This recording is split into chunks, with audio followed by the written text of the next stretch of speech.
And listen to the mention of the time when Ibrahim said, "My Lord, show me how you raised the dead." Allah said, "Do you not believe?" They said, "Why not believe? But this desire is so that my heart will be satisfied." Allah said, "Well, take 4 birds and make them familiar to you. Then, after slaughtering them, put one part of them on each hill, then call them. They will come running to you." Surat Al-Baqarah 260. His father Azar was a religious leader, used to make idols and sell them.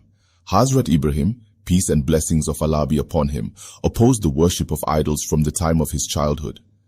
Hazrat Ibrahim K was threatened with death and banishment from his home after openly opposing the idols.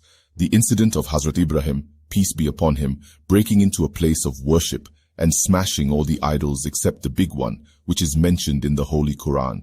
So Abraham broke all the idols except their big one, so that the people would turn to him. They would say, "Who has done this thing to our gods?"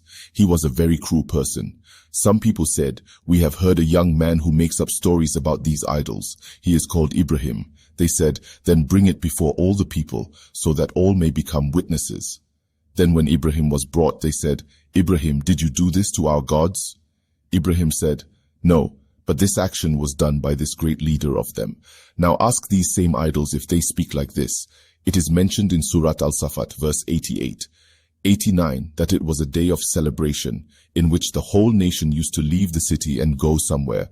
Hazrat Ibrahim, peace be upon him, apologized for going with them, and when all the people left, he went to the idol house and broke all the idols, leaving only one idol. According to some traditions, he also left his axe hanging around his neck. The purpose of Hazrat Ibrahim, peace be upon him, with this action was that those people could see the helplessness of these idols with their own eyes and think that idols who cannot defend themselves, how will they help others? And then there was a debate with King Nimrod. In the debate, instead of considering the logical answer of Hazrat Ibrahim, peace be upon him, this royal decree was issued to burn him and help your gods, because by the order of Allah Ta'ala, that fire could not harm Hazrat Ibrahim K. The extent of the misfortune of this nation was that despite seeing such a great miracle, not a single person believed. So Hazrat Ibrahim,